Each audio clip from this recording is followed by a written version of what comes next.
Oh, who let this beggar girl in? Brittany Wilson stepped forward, her face contorted with disgust. What is this? A Halloween costume? She circled the woman, slowly, every employee watching. Cotton. She pinched the sleeve, dropped it like trash. Did you pick it up in the trash can? She laughed. This is Ashford and Whitmore, not Walmart. She pointed to the dress. That rag wouldn't even be usable as a dust cloth here, darling. Giggles erupted from the staff. The woman didn't flinch. She looked at Brittany and said, gently, I want to see the silk scarves, please. not angry, just calm. That calmness infuriated Brittany. Then the CEO rushed over, bowed deeply. Madam AG. Brittany's legs gave way, her face drained. Who was this woman? And why did the CEO bow? What comes next? Brittany will never recover from. Let's rewind. 45 minutes before that satisfying moment. Washington, D.C., a Tuesday in late spring. The sun sat high over K Street, bouncing off limestone buildings and black government SUVs. 2 blocks from the Capitol, the Ashford and Whitmore flagship store rose like a marble temple, 120 years old. Crystal chandeliers in the lobby, a grand piano playing soft jazz by the elevator. The air smelled like French perfume and fresh-cut lilies. Every surface gleamed. Every employee wore pearl-colored uniforms pressed to perfection. This was not a store. This was a statement. A place where senators' wives browsed cashmere on lunch breaks, where diplomats sent assistants to pick up anniversary gifts, where the cheapest item on the floor, a silk pocket square, cost $300. And right now, an unmarked black SUV was pulling up to the curb outside. The rear door opened. A woman stepped out. She was black, mid-50s, natural curls, no makeup except a touch of lip balm, a thin gold cross around her neck, the only jewelry she wore. Her dress was navy cotton, a simple wrap, $60 from a department store her mother used to clean. Her name was Danielle Sinclair, and she was the Attorney General of the United States, the first black woman to ever hold that title. She turned to the man in the passenger seat, Special Agent Gregory Hollis, her head of security detail. He was already frowning. "Give me 45 minutes," she said. "Stay across the street." Hollis shook his head. "Ma'am, the Attorney General does not just stroll into retail without protection." She smiled. "Today she does. It's my niece's graduation. I want to buy her something myself." Hollis opened his mouth to protest. She was already walking away. Her flat shoes made no sound on the sidewalk. No entourage, no staff, no cameras. Just a woman in a cotton dress walking into a luxury store like anyone else. But Danielle Sinclair was not anyone else. She was the daughter of Eleanor Sinclair, a hotel housekeeper in Baltimore who spent 30 years making beds, scrubbing bathrooms, and folding towels for people who never once looked her in the eye. When Danielle was 11 years old, her mother was accused of stealing a guest's diamond bracelet. The hotel manager didn't investigate, didn't ask questions. He marched Eleanor through the lobby, in front of the Sunday brunch crowd, and told her to empty her pockets. She did. There was nothing. 2 hours later, the guest found the bracelet in her own suitcase, under a scarf, where she had left it. No apology was ever given. Not that day, not ever. Eleanor went home that night and cried in the bathroom with the door shut.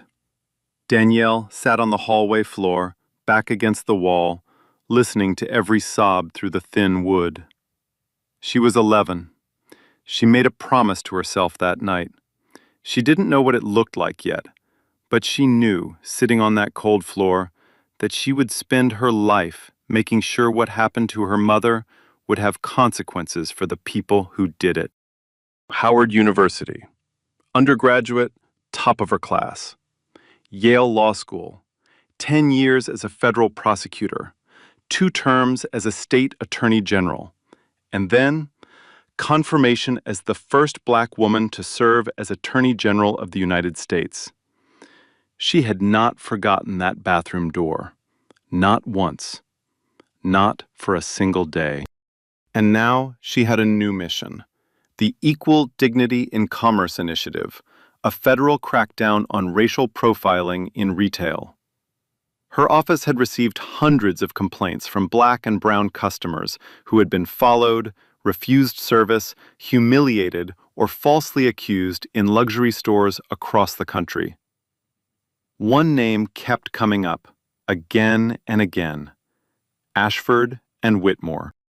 Today, at 2:30, Danielle had a formal meeting scheduled with the company's CEO, Charles Ashford, upstairs in the executive suite, to discuss the federal civil rights investigation her office had opened against his company. But she had arrived early, on purpose, not just to buy a silk scarf for her niece Maya, who was about to become the first in her generation to attend college at Spelman, pre-law, but to walk through the front door of this store the way her mother used to walk into rooms, quietly, without title, without protection, to see what this place looked like from the other side of the counter. She pushed through the glass doors, the cold air hit her face, the piano music swelled, and somewhere across the marble floor, Brittany Wilson looked up from her tablet, frowned, and reached for her radio. Danielle had barely taken 5 steps inside before she felt it, that feeling, the one every black woman knows, the invisible weight of being watched, not with curiosity, not with interest, with suspicion. The store was enormous. Marble columns stretched toward a ceiling painted with gold leaf angels. Classical music drifted from hidden speakers. The air smelled like sandalwood candles and leather, the kind of leather that costs more than most people's rent. Danielle moved through it all quietly, her flat shoes barely whispered on the polished floor. She passed the perfume counter, where 2 women in matching pearl uniforms glanced up and then, quickly, looked away. Not a smile, not a nod, just a look that said, "We see you, and we've already decided." She didn't take it personally. Not yet. She found the scarf display near the back of the ground floor, a long glass case lined with silk, creams and golds and deep burgundies folded into perfect squares, tiny price cards in elegant fonts. The cheapest one was $850. Danielle ran her fingers along the edge of the glass. She was looking for something with magnolias. Maya loved magnolias. Their grandmother used to grow them in the backyard of their Baltimore row house, back when the neighborhood still had yards. "Welcome to Ashford and Whitmore." Danielle looked up. A young black woman stood in front of her, early 20s, warm smile, name tag reading Olivia Bennett. She was the only black employee Danielle could see on the entire floor. "Can I show you anything in particular?" Olivia asked. "Just browsing," Danielle said. "Silk scarves, something with florals maybe." Olivia nodded and began pulling a few options from the case. "We just got a new collection from Milan, hand-painted. Let me show you." She never got to finish. "Olivia," the voice came from behind them, sharp, clipped, like a dog whistle in human form. Brittany Wilson was walking toward them. Her heels hit the marble like gunshots. Her tablet was tucked under one arm. Her jaw was set. "I'll take it from here," Brittany said. "Go restock the handbag wall." Olivia blinked. "I was just helping this customer with—" Did I stutter? Brittany's smile didn't reach her eyes. "Handbag wall. Now." Olivia hesitated. She looked at Danielle with something close to an apology. Then she turned and walked away. Her footsteps were soft, almost ashamed. And just like that, Danielle was alone with Brittany Wilson. Brittany didn't greet her, didn't introduce herself. She just stood there, arms crossed, chin lifted, and looked Danielle up and down, slowly, the way you'd examine a stain on an expensive couch. Her eyes stopped on the dress, stayed there. "So," Brittany said, "you're browsing." "I am." "These scarves." Brittany tapped the glass case with one manicured nail. The sound was sharp, deliberate. "They start at $850. The ones Olivia was about to show you? Those are $1,200. Each." She paused, let the number sit in the air like a wall between them. "I just want to make sure," Brittany continued, tilting her head, "that we're not wasting anyone's time here. Mine, Olivia's, yours." Danielle met her eyes. "I appreciate the information. I'd still like to look." Something flickered across Brittany's face. Irritation. She wasn't used to this.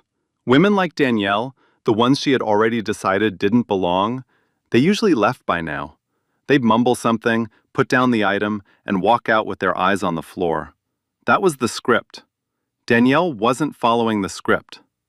Brittany recalculated and escalated. She turned slightly, just enough to angle her voice toward the two associates at the nearby counter. She wanted an audience. She always did. "Ma'am," Brittany said, louder now, performative, "I'm going to be honest with you. I've been doing this for 11 years. I can tell within 30 seconds whether someone is a serious customer or a browser." She let the word hang. Browser. The way she said it, it meant something else entirely. "And right now," Brittany continued, "I'm looking at a browser."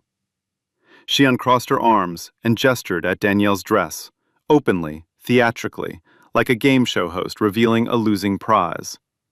That fabric, cotton poly blend at best, off the rack, probably under $100, and honestly, I'm being generous. Her voice carried across the floor like she wanted it to. "Our clientele shops in Chanel, in Valentino, in custom pieces that take 6 months to make." She leaned in, not whispering, the opposite. "You're not our clientele, ma'am, and I think, deep down, you already know that." Two customers nearby turned to watch. One of them, an older white woman in a cream blazer, raised an eyebrow and nodded slowly, like she agreed, like Brittany was doing her a favor by cleaning up the room. Danielle's jaw tightened, just slightly, just enough that only someone who knew her, really knew her, would notice. But her voice stayed level. "I'd like to purchase a scarf," Danielle said, "for my niece. She's graduating." "How sweet," Brittany said. The word came out like vinegar. "But I'm not sure we have anything in your budget. Have you tried the mall on H Street? They have lovely options. Very affordable." She reached into her pocket, pulled out a business card from the sister store, held it out between two fingers, like she was handing a tissue to someone who had sneezed on her. Danielle didn't take it. "I'd like to stay here," she said. Brittany's smile disappeared. Something harder took its place. Something uglier. What happened next changed the temperature of the entire room. Brittany turned to a passing associate, Theodore Hayes, the assistant manager. He was mid-30s, pale, and had the permanent look of a man who spent his career avoiding conflict at all costs. "Theodore," Brittany said, not quietly. "Radio Bradley. Tell him I need security at the scarf counter." Theodore froze. His hand stopped halfway to his earpiece. "Security? For what?" "Just do it." Brittany didn't look at him. Her eyes were locked on Danielle. "We have a situation." The word echoed across the polished floor. Situation. Two more customers looked up. A man at the watch counter set down his champagne glass and turned. The piano player's fingers slowed. Even the perfume girls at the front, the ones who hadn't smiled, were staring now. The room had made its decision, not based on anything Danielle said, not based on anything she did, based on her skin, her dress, her refusal to leave when she was told to. 30 seconds later, Bradley Caldwell appeared. He was mid-50s, broad shoulders, a buzz cut going gray. He walked with the weight of a man who had spent 20 years in law enforcement before taking a quieter job in retail security. He wasn't quiet. He was just waiting for someone to give him permission. "Brittany," he said, "what's going on?"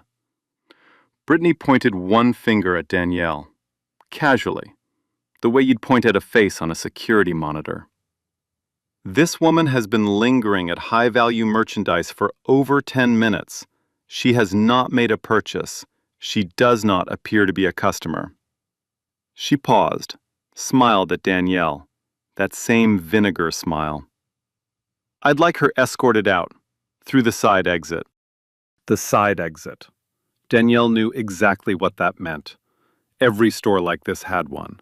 A narrow hallway past the stockroom, past the dumpsters, past the loading dock. The exit reserved for deliveries, garbage, and people they didn't want the real customers to see being removed. The trash exit. Bradley shifted his weight. He looked at Danielle, then at Brittany, then back at Danielle. "Ma'am," he said, not unkindly, but firmly, "would you like to come with me?" Danielle looked at him, then at Brittany, then at the silk scarf behind the glass, cream-colored, hand-painted magnolias curling along the border, the one she had walked in here to buy. "No," she said, simply, "I would not." Brittany's jaw tightened, her nostrils flared. The smile vanished completely. "Excuse me?" "I said no," Danielle repeated. Her voice did not rise. It did not shake. "I'm a customer. I'm standing at a display case. I have not raised my voice. I have not touched anything I wasn't invited to touch. And I am not leaving." The floor went silent. Even the piano stopped. Brittany stared at Danielle for a long, ice-cold moment. Then she turned to Theodore. "Not the time," she said. Her voice was flat now. "Dangerous. I'm starting a formal incident report. If she won't leave voluntarily, we move to the next step." She turned back to Danielle, stepped closer. Her voice dropped low, just low enough that only Danielle, Bradley, and Theodore could hear. "You have no idea who you're dealing with, sweetheart." Danielle almost smiled, because the truth was, neither did Brittany. Brittany Wilson was not the kind of woman who accepted the word no. She had built her entire career on a simple formula. She decided who belonged, and everyone else left. Quietly, quickly, without a scene. It had worked for 11 years. Not once had a customer stood at her counter, looked her in the eye, and refused to move. Until now. And it was making her dangerous. "Bradley," Brittany said. Her voice was calm.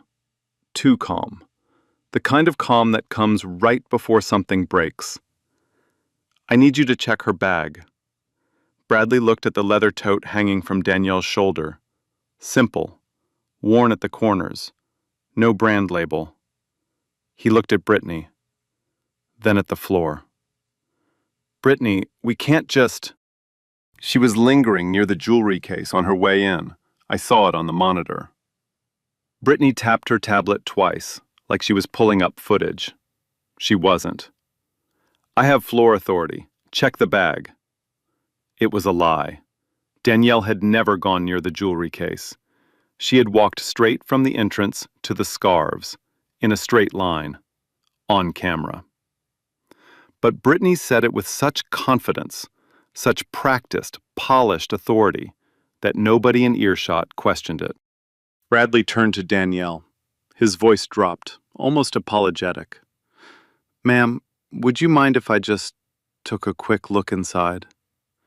Danielle looked at him, steady, unhurried, the way a woman looks at someone when she's already 10 steps ahead.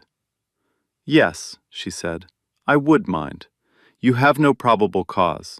I have not stolen anything, and I would like to speak to this store's general counsel.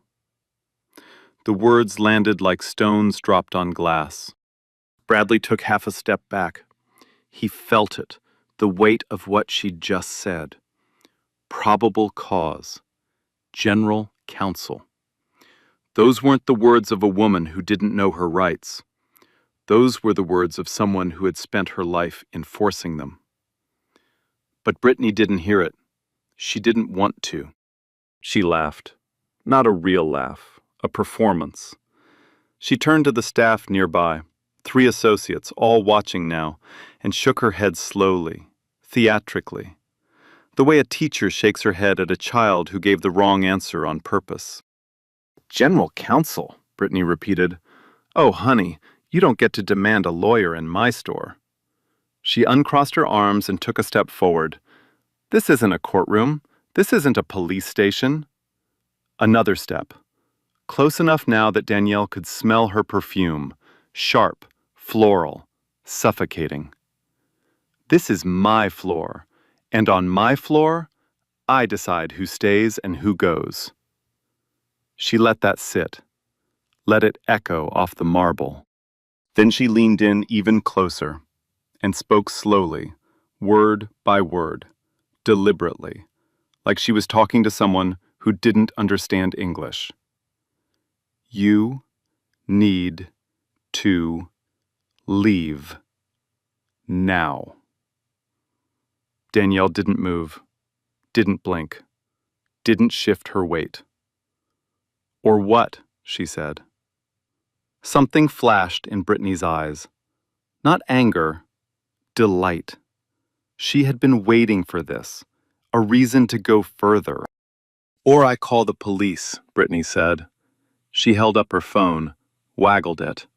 And they will come, and they will remove you. Believe me. She dropped her voice to a stage whisper, loud enough for every associate in earshot. They always listen to me.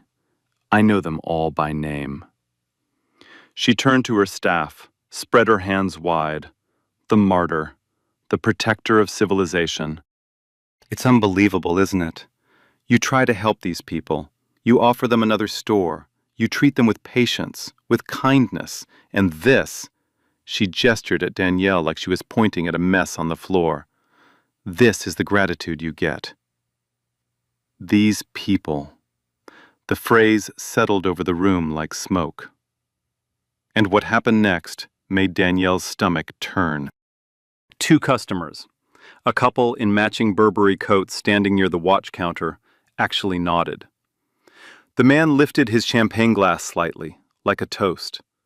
Good for you, he said to Brittany. You shouldn't have to deal with this kind of thing. This kind of thing, meaning this kind of person. Brittany glowed. She straightened her blazer, smoothed her hair. She was winning. She knew it. Everyone on this floor had chosen a side, and they had chosen hers. Everyone except one person. Across the floor, behind the handbag display wall, Olivia Bennett stood completely still. Her right hand gripped a leather strap so hard the veins on her wrist were visible. Her left hand held her phone, tucked behind the shelf, screen down, out of sight. The red recording light was blinking. She had been filming for 4 minutes. Theodore Hayes, the assistant manager, stood 6 feet away, arms folded, eyes on the floor. He said nothing, did nothing. He stared at his shoes like a man hoping the ground would open and swallow him whole. The Vivaldi track overhead shifted to a new movement, something lighter, almost playful. Absurdly beautiful, obscenely calm. Like a lullaby playing over a crime scene. Then Brittany made the call. She pulled out her phone, dialed with one hand, held it up beside her ear, speaker tilted outward so the whole floor could hear. She wanted witnesses.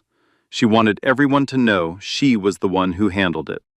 Yes, hi, this is Brittany Wilson at Ashford and Whitmore, Connecticut Avenue location. We have a woman refusing to leave the premises. A pause. She looked directly at Danielle while she spoke. African American, mid-50s, wearing well, she scanned the dress one more time, slowly, savoring it. A very inexpensive dress, possibly trespassing. We need an officer dispatched immediately. Yes, thank you. She hung up, slid the phone into her blazer pocket, crossed her arms, tilted her chin. 5 minutes, she said. They'll be here in 5 minutes. I suggest, strongly, that you make this easy on yourself, sweetheart. Danielle stood perfectly still, hands at her sides, breathing even, face unreadable. She glanced up toward the second-floor balcony. Through the glass railing, she could see the edge of a long conference table, a woman in a gray suit arranging folders, the executive offices. She checked her watch. 1:48 p.m. 42 minutes until her meeting. She turned back to Brittany, and for the first time, her voice changed. Not louder, not sharper, but heavier, older, like she was carrying something she'd been holding since childhood. I'd like you to think very carefully, Danielle said, about what you've done in the last 15 minutes. Brittany rolled her eyes so hard her whole head moved. Save the speech, honey. I'm telling you as a courtesy, Danielle continued. Once this goes further, I will not be able to walk it back for you, even if I wanted to. Brittany threw her head back and laughed, full, loud, theatrical. She spun toward Bradley, toward Theodore, toward anyone who would look at her. Oh my God, did you all hear that? She's threatening me. A woman in a $60 dress is threatening me. In my own store, on my own floor. She turned back, wiped an imaginary tear from her eye, still laughing. Should I be scared, Bradley? Should I be shaking right now? Bradley said nothing. His jaw was locked. His right hand hovered near his belt, old habit from 20 years on the force. He looked deeply, physically, uncomfortable. But he didn't stop it. Nobody stopped it. Nobody ever did. Then came the moment that changed everything. Brittany stepped forward. Close. Too close. She dropped her voice, but not to a whisper, to a hiss. The kind that's designed to cut and be overheard at the same time. Intimate and venomous. Let me tell you something, sweetheart, and I want you to really, truly hear me. She tilted her head. Her eyes were flat, empty, like looking into two polished coins. I don't know what neighborhood you crawled out of this morning. I don't know who told you that you could walk in here and pretend like you belong with these people. But let me make one thing very, very clear. She glanced around at her staff, back at Danielle. People like you don't shop here. A pause. One heartbeat. People like you clean here. Clean. The word hit Danielle like a slap across the mouth. Not because it was new, not because it was shocking, but because it was old. So old. 41 years old. For 1 second, just one, the marble floor vanished. The chandeliers disappeared. The piano music and the perfume and Brittany Wilson's cold, painted face, all of it dissolved. And Danielle was 11 again, sitting on a cold hallway floor in Baltimore, her back pressed against the bathroom door, her knees pulled to her chest, listening to her mother cry on the other side. Eleanor Sinclair, in her hotel uniform, being marched through a lobby full of strangers, for a bracelet she never touched, in front of people who had already decided she was guilty before she opened her mouth. No one said sorry. Not that day, not ever. The flashback lasted 1 second, maybe 2. Then Danielle was back, standing in Ashford and Whitmore, silk and marble and Vivaldi, a manager breathing contempt into her face. She closed her eyes, opened them, and nodded. Once. Slowly. The nod of a woman who has just made a decision that cannot be undone. She didn't speak. She didn't need to. Because upstairs, though no one on this floor knew it yet, Charles Ashford had just looked at his watch. He had turned to his chief of staff and said, "She should be here by now. Go find her." And the elevator light had just turned on. It started with a sound. Not a voice, not a shout. Just a sound. Sharp, urgent, expensive. The rapid-fire click of Italian leather shoes descending a marble staircase. Everyone on the floor heard it. Brittany heard it. Bradley heard it. Even the piano player stopped mid-note and looked up. 3 figures were coming down the grand staircase from the executive level. The first was a man, tall, silver hair swept back, charcoal suit tailored so precisely it looked painted on. His face was tight, not angry, but alarmed. The kind of alarm that lives in the chest of a man who has just realized something has gone very, very wrong. Behind him, a woman in a black blazer carrying a leather portfolio, general counsel. And behind her, a younger man with an earpiece and a phone pressed to his thigh, chief of staff. They were not walking. They were rushing. The man in the charcoal suit, Charles Ashford, CEO of Ashford and Whitmore, reached the bottom of the staircase and scanned the floor. His eyes swept past the perfume counter, past the watch display, past the piano, and landed on Danielle Sinclair. He stopped, completely stopped, like a man who had just stepped on a live wire. His mouth opened, then closed, then opened again. Brittany, who had her back to the staircase, was still mid-performance. She was straightening her blazer, adjusting her hair, glancing at Bradley with a satisfied smirk. She hadn't noticed the 3 figures behind her. She hadn't noticed anything, because she was still living in a world where she was in charge. She was saying something to Theodore, something about the incident report, something about pressing charges. She never finished the sentence. Because Charles Ashford walked right past her, not around her, through her space, like she wasn't there, like she didn't exist. He walked straight to Danielle, stopped 2 feet in front of her, and then, in full view of every employee, every customer, every security camera on the floor, he bowed. Not a nod, not a handshake, not the polite half-bow of a businessman greeting a colleague. A deep, full, formal bow from the waist, the kind reserved for heads of state, the kind that comes from genuine reverence and genuine fear. "Madam Attorney General," he said. His voice cracked on the second word. "Madam A.G., I am so deeply sorry. I had no idea you were already on the floor. We were scheduled for 2:30, and we should have..." He couldn't finish. He was looking at her face, at the calm, at the dress, at the quiet, unshakable dignity of a woman who had just been called a beggar and hadn't flinched.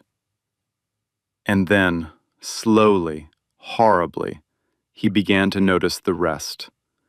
The spilled business card on the floor, the security guard standing 3 feet away, the staff still frozen mid-smirk, the 2 customers with their champagne glasses raised in a toast to Brittany's performance. His face changed. The reverence drained out. Something darker replaced it. "Madam A.G.," he said, quieter now, almost a whisper. "What happened down here?" Behind him, Brittany Wilson's brain was still catching up with her body, because her body already knew. It started in her hands. They went numb. The tablet slipped from under her arm and hit the marble with a crack that echoed across the floor. Then her chest. A pressure. Sudden, massive, like all the air in the room had been sucked out at once. Then the words. They hit her one at a time, each one heavier than the last. Madam Attorney General. Her right hand shot out, reaching for the scarf display table. Her fingers closed around the edge. Her knees buckled. Not slowly, not gracefully. They just gave out, like someone had cut the strings holding her up. The table went with her. Glass cracked. Silk scarves spilled across the marble in a wave. Creams and golds and burgundies sliding in every direction. One of them, the cream one with the hand-painted magnolias, landed at Danielle's feet. Brittany hit the floor, on her knees, surrounded by silk. Her mouth was open. No sound came out. The room held its breath. Olivia, behind the handbag wall, let out one sharp gasp, then a single choked laugh, then clamped her hand over her mouth. Her phone was still recording. Bradley took 2 full steps backward. His back hit the jewelry case. His face was the color of old cement. Theodore closed his eyes. He exhaled through his nose, long, shaking, the breath of a man watching his entire career collapse in real time. The couple in the Burberry coat set down their champagne, quietly. They did not look at each other. They did not look at anyone. Charles Ashford turned to the staff. His voice was steady now, cold, presidential. For those of you who do not know, this is Danielle Sinclair, the Attorney General of the United States.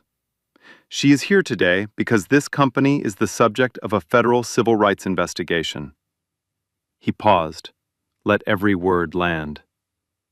She came early, as a personal courtesy, to us. He turned back to Danielle. Madam AG, I will personally, Mr. Ashford. Danielle's voice was quiet, almost gentle. Don't talk yet. Just look. He looked. Brittany Wilson, on her knees, in a puddle of silk, shaking, finally found her voice. It came out broken, a whisper. I didn't know. I didn't know who she was. Please, I didn't.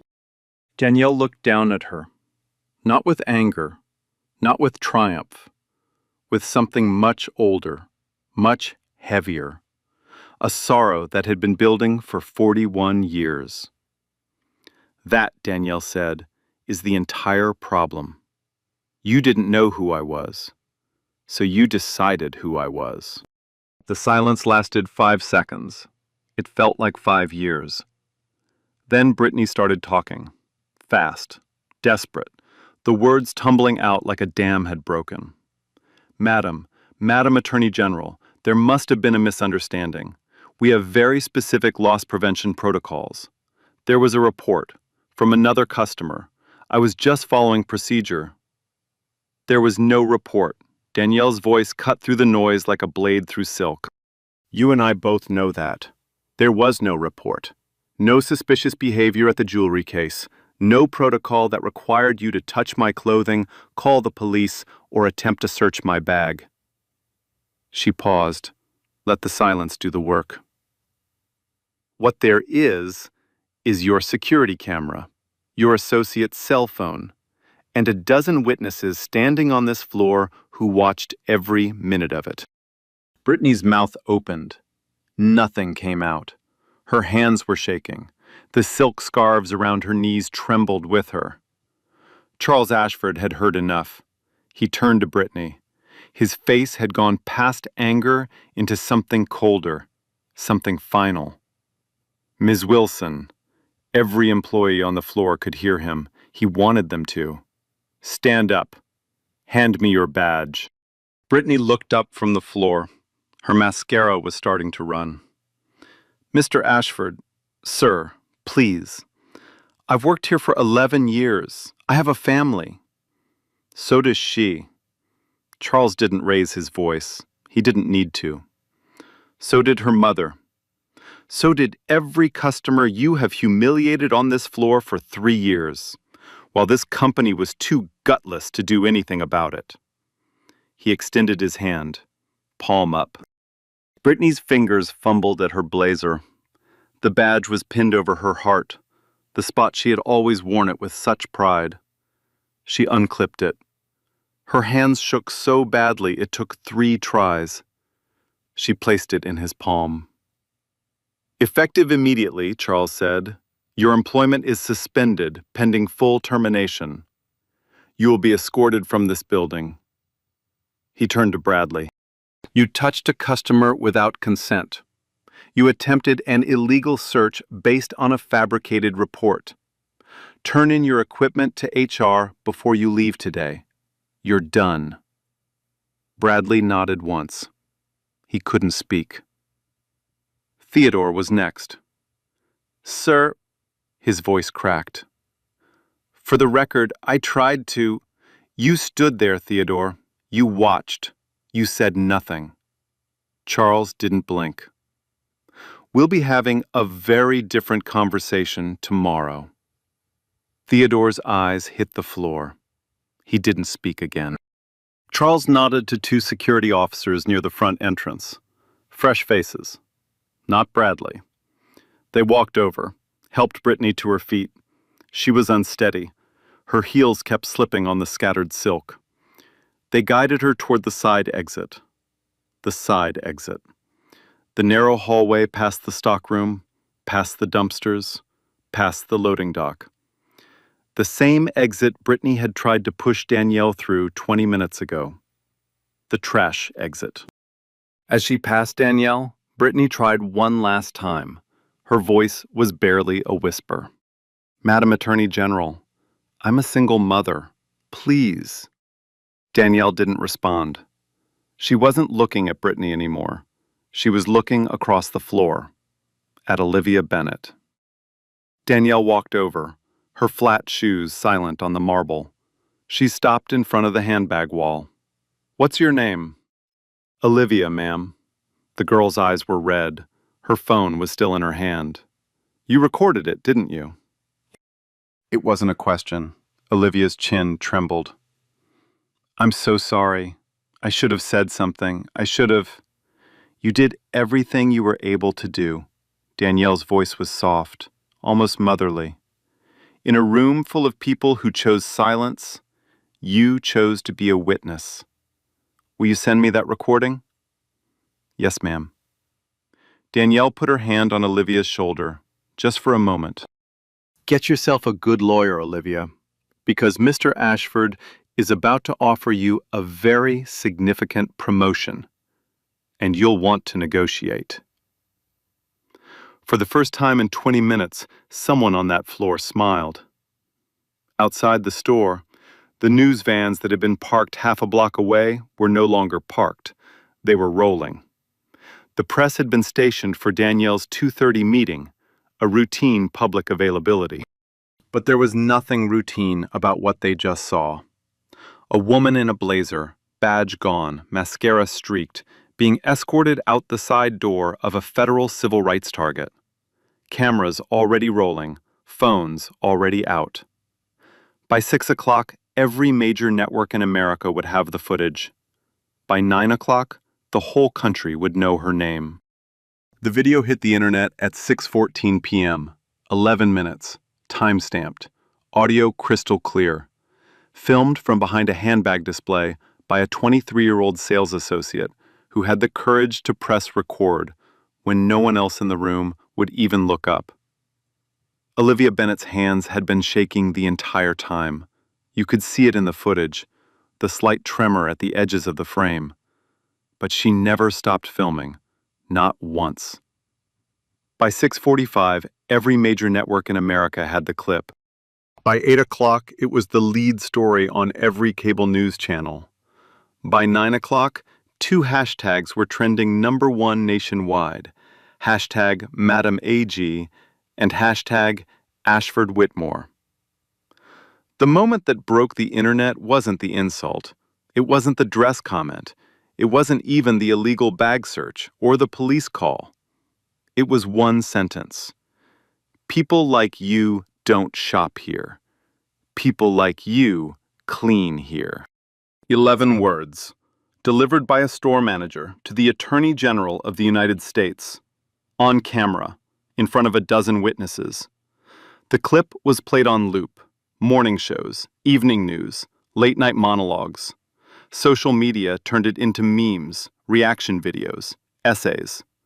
A 16-year-old in Atlanta turned the audio into a spoken-word poem that got 40 million views in 3 days.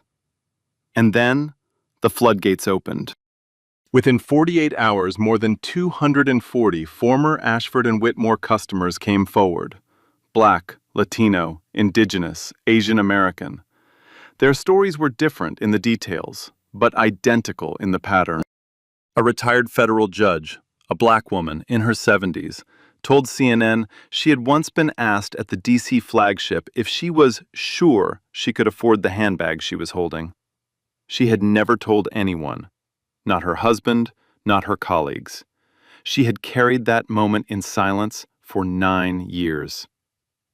A pediatric surgeon's husband in Chicago had been accused of stealing his own wallet from his own pocket. Security held him for 20 minutes. No apology, no explanation. A college professor in Boston was followed through the store for 35 minutes. She counted. When she finally asked why, the associate said, "Just making sure everything's accounted for, ma'am." 240 stories. Same company, same pattern, same silence. Until now. The Department of Justice moved fast. Because Danielle Sinclair was the Attorney General, she personally recused herself from the case, standard protocol. The Deputy AG, a former civil rights litigator named Grace Calloway, took the lead.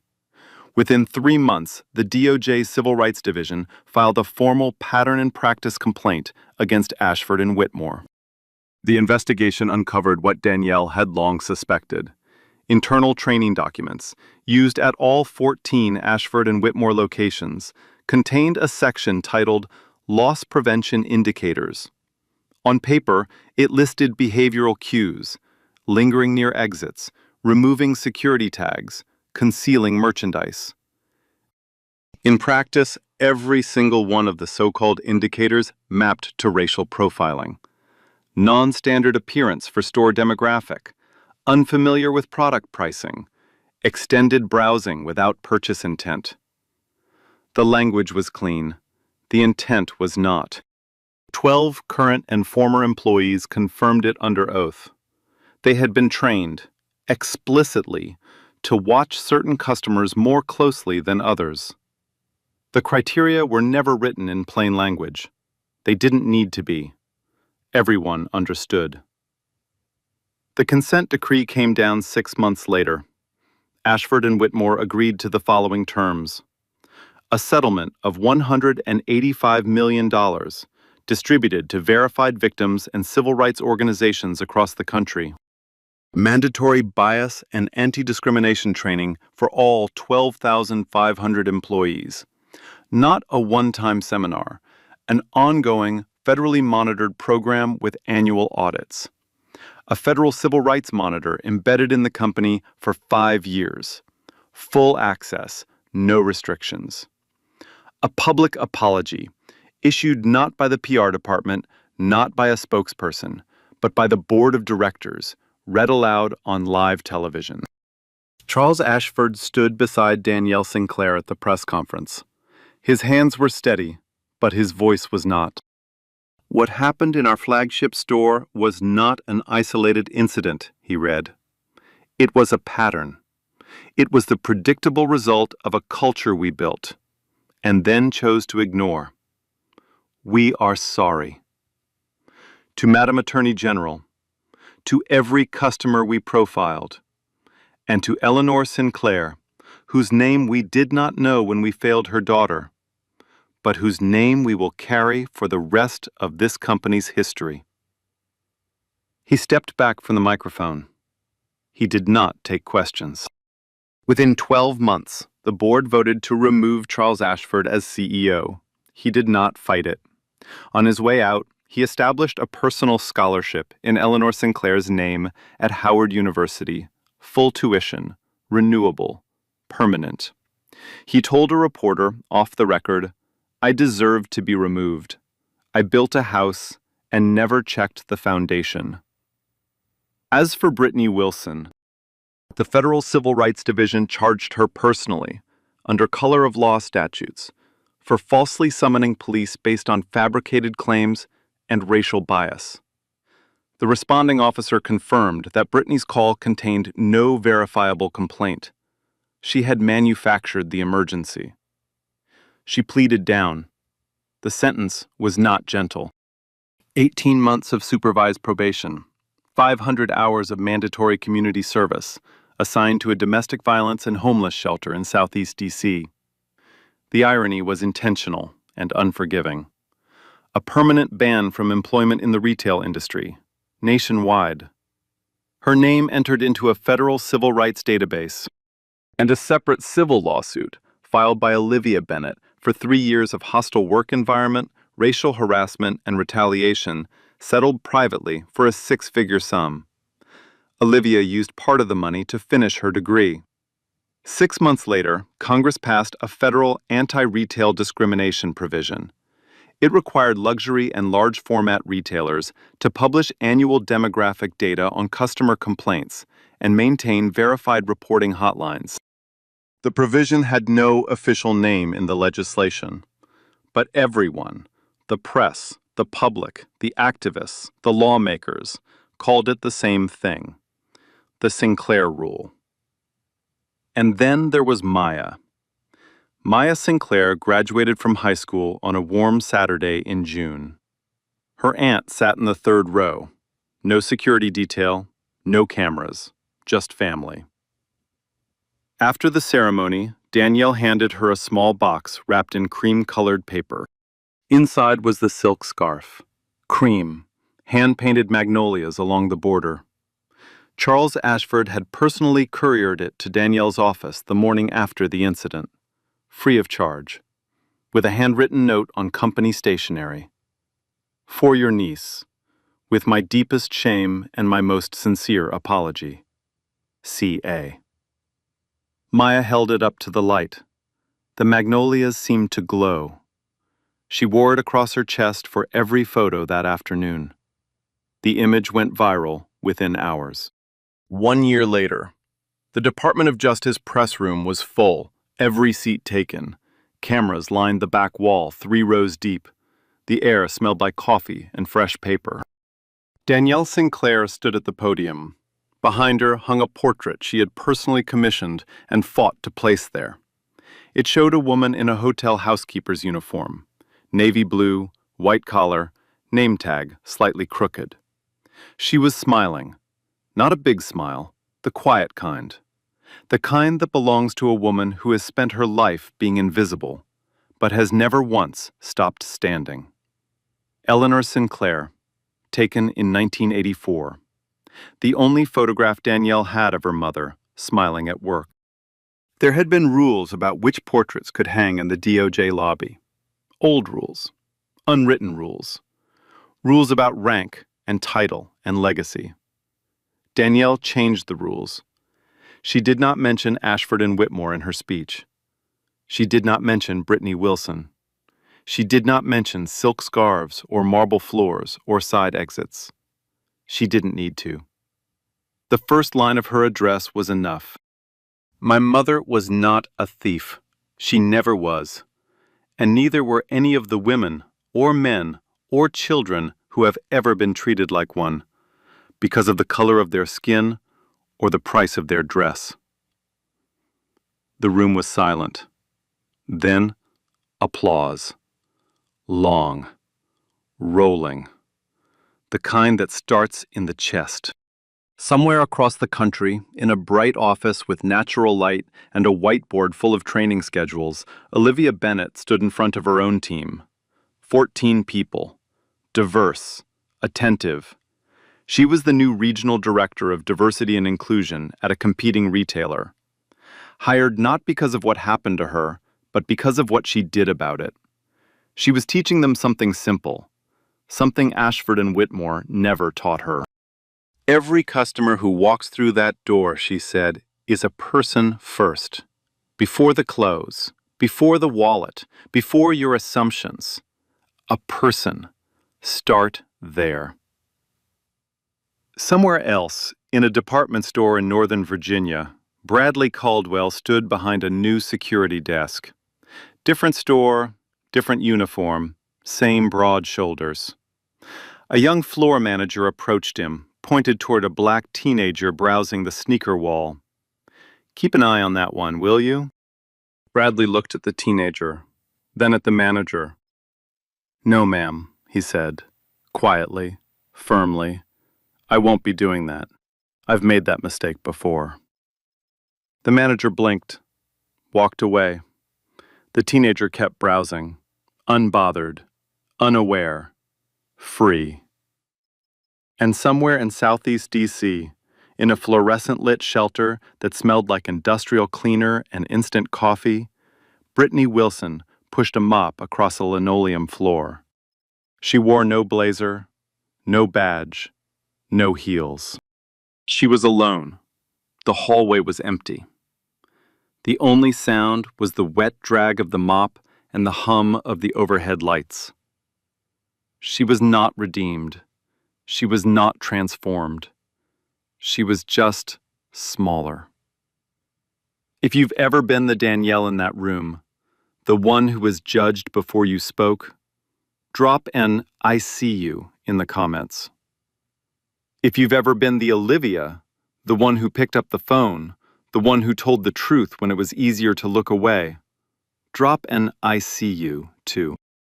And if you've ever been quiet, if you've ever watched and said nothing, ask yourself why. Because dignity isn't something you wear, it's something you're owed. And silence is a choice. Hit that like button if you believe that. Subscribe if you want more stories where the truth comes home, in full, with the receipts. And share this with someone who needs to hear it today. One last thing. In Maya Sinclair's college dorm room at Spelman, taped to the wall above her desk, there are two framed items side by side. The cream silk scarf with the hand-painted magnolias, and her grandmother's old hotel name tag. Beneath them both, in her aunt's handwriting, a single line. Walk into any room like your mother is watching, because somewhere she is. Here's what I want you to take from this. Every single person who walks into a room is carrying a story you know nothing about. You don't know where they've been. You don't know what they've done. You don't know who they are. All you see is outside, the clothes, the shoes, the skin, and you think that enough to decide whether they matter. It's not. It never was. And that's a mistake most people make. I look at someone and in 3 seconds, they decide this person belongs, this person doesn't, this person deserves my respect, this person doesn't. Based on what? A dress? A handbag? A price tag on someone's outfit? That's not judgment, that's laziness, and it will cost you more than you think. So here's the lessons. Treat people like people first, before the clothes, before the wallet, before your assumptions. Because the person you look down on today might be the most powerful person in the room, but even if they are not, even if they are nobody famous, nobody important, nobody with a title, they still deserve to be treated like a human being. That's not special treatment, that's a bare minimum. Like, share and subscribe. Real stories, real justice. every week. And remember, dignity isn't something you earn with expensive clothes. It's something every person is born with. Stop pretending you get to decide who deserves it.